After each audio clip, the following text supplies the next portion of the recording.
Hello students, welcome to my YouTube channel tutorial classes by Garima Singh. आज हम लोग BCA 4 sem की मैथ्स ऑप्टिमाइजेशन टेक्निक पढ़ेंगे और इसमें हम लोग का टॉपिक चल रहा था मैक्सिमाइज जेड के लिए। हम लोगों ने ग्राफ वाला क्वेश्चन किया था जो आप प्रॉब्लम फॉर्मुलेट करते थे, LPP लीनियर प्रोग्रामिंग प्रॉब्लम। हम लोगों ने पहले प्रॉब्लम को फॉर्मुलेट करना सीखा और उसके बाद उस प्रॉब्लम को सॉल्व करने के दो तरीके होते हैं, एक सिंप्लेक्स मेथड होता है, एक ग्राफिकल मेथड होता है।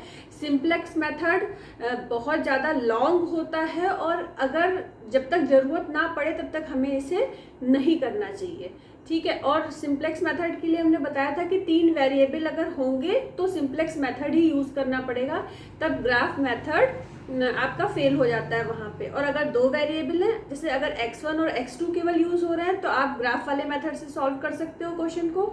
लेकिन अगर x1 x2 x3 हैं या 3 वेरिएबल हैं x y z, तो फिर आपको सिंप्लेक्स मेथड यूज़ करना ही पड़ेगा। और उसकी अगर प्रैक्टिस नहीं है तो उस एक क्वेश्चन को करने में आपके 35 to 40 मिनट्स आराम से चले जाते हैं। अब तो आपको पता होगा कि पेपर आपका केवल 2 आवर्स का ही होता है, तो कोशिश करिएगा कि सिंप्लेक्स मेथड अगर ना यूज़ करने की ज़रूरत पड़े तो अच्छा रहेगा। तो आइए देखते हैं ग्राफिकल मेथड का हम लोगों ने मैक्सिमाइजेशन वाली प्रॉब्लम सॉल्व कर ली थी। आज हम लोग minimize Z is equal to, अच्छा एक क्वेश्चन होगा जो हम आपको डिस्क्रिप्शन बॉक्स में भेज देंगे। उस क्वेश्चन को हमने फॉर्मुलेट करके यहाँ पे लिख लिया है, ठीक है। और फॉर्मुलेट करने के बाद लिख लिया है और उसके बाद फिर इसका आगे मेथड सेम है लेकिन कुछ चीज़ें चेंज हैं प्रीवियस क्वेश्चन से, वो हम आपको बता देते हैं।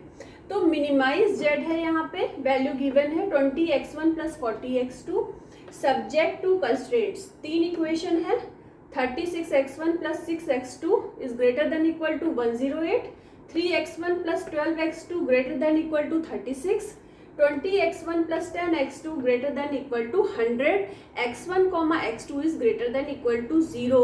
नॉन निगेटिविटी की कंडीशन होती है, ठीक है। ग्राफ को बनाने के लिए हम क्या करते हैं कि इन तीनों इक्वेशन में जो इन इक्वेलिटी का साइन है उसको हम इक्वेलिटी का साइन बना के लिख लेते हैं। ये 3 इक्वेशन हमने लिख ली।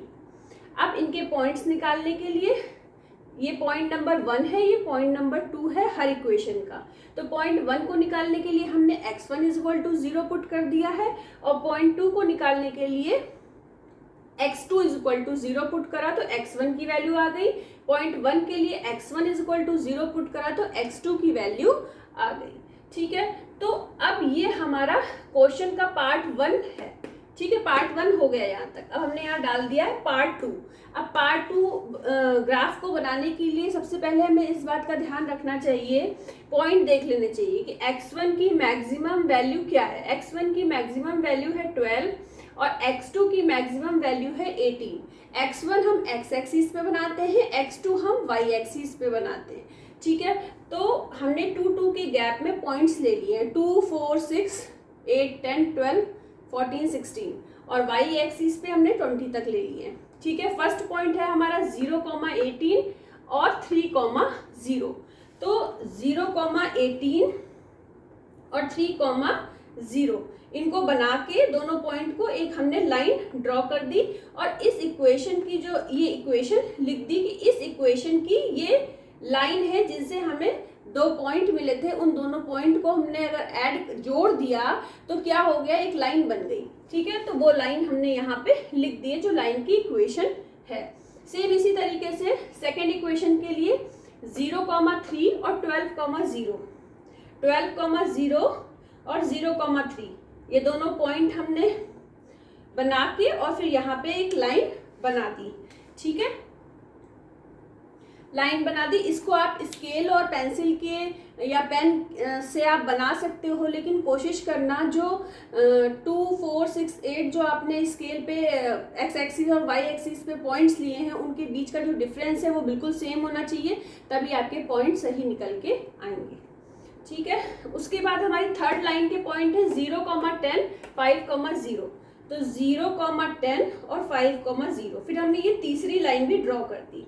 अब मैक्सिमाइज वाली कंडीशन में क्या होता था कि इन लाइन जो जहाँ पे भी कट होती थी उसके अंदर का जो रीजन होता था तो वो हमारा होता था बाउंडेड फिजिबल रीजन, ठीक है। लेकिन मिनिमाइज प्रॉब्लम में हम नहीं ऐसा करते हैं। तीनों लाइन बनाने के बाद हमने ये 3 लाइन ड्रॉ कर दी। इसको बनाने के बाद अब इसके बाहर का जो रीजन है अनबाउंडेड फिजिबल रीजन, ये देखिए रेड कलर से हमने बना दिया है ये लाइंस जिससे आपको दिखाई पड़ जाए क्या है, अनबाउंडेड फिजिबल रीजन। मैक्सिमाइज वाली कंडीशन में बाउंडेड फिजिबल रीजन होता था, मिनिमाइज वाली कंडीशन में अनबाउंडेड फिजिबल रीजन। अब देखिए पॉइंट ए, यहाँ पे हमने डाल दिया point A, point B, point C और फिर इस जगह पे हमने डाला पॉइंट डी। अब इसके बाहर का जितना एरिया है वो अनबाउंडेड फिजिबल रीजन है। पॉइंट ए हमको पता है 0,18 लिख दिया है, पॉइंट डी भी पता है 12,0।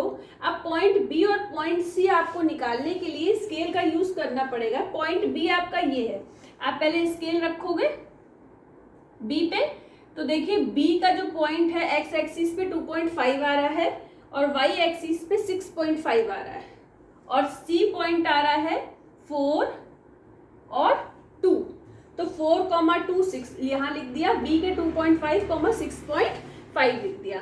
अब हमें z इज इक्वल टू हमारा होता है 20x1 प्लस 40x2 गिवन है ये, ठीक है। अब इसमें हमने क्या किया कि x1 और x2 की वैल्यू पुट कर दी। फर्स्ट वैल्यू x1 की है, सेकेंड वैल्यू x2 की है, तो ए पॉइंट पे आ गया 720 रुपीज, बी पे 310, सी पे 160 और डी पे आ गया 240। तो ये मिनिमाइज प्रॉब्लम है तो यहाँ पे हम मिनिमम वैल्यू लेते हैं, मैक्सिमाइज प्रॉब्लम में हम मैक्सिमम वैल्यू लेते हैं, मिनिमाइज प्रॉब्लम में हम मिनिमम वैल्यू लेते हैं। तो मिनिमम वैल्यू है हमारी 160। तो ये हमारा पार्ट 3 था। अब यहाँ से हमारा पार्ट 4 शुरू है। पार्ट 4 में हमने क्या लिखा, here one find that minimum cost of ₹160 is at point 4,2. So x1 is equal to 4, x2 is equal to 2, z is equal to 160.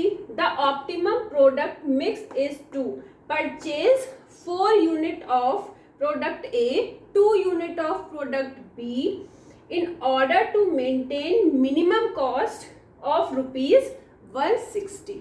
ठीक है, इसका क्वेश्चन आपको हम इसमें डिस्क्रिप्शन बॉक्स में भेज देंगे, तो क्वेश्चन को आप पढ़ के, और ये तो हमने फॉर्मुलेट करके लिख दिया है, आप अपने आप फॉर्मुलेट करके लिखना कि आप फॉर्मुलेट कर पा रहे हो क्वेश्चन को कि नहीं, उसके बाद ही सॉल्यूशन को करना। क्योंकि फर्स्ट स्टेप यही है कि जो स्टेटमेंट है क्वेश्चन का उसको आप प्रॉब्लम की फॉर्म में कर पा रहे हो कि नहीं। जब प्रॉब्लम बना पाओगे उसके बाद ही तो ये उसको टेबल की फॉर्म में, इक्वेशन की फॉर्म में जब करोगे उसके बाद ही उसका सॉल्यूशन करना आप सीखना।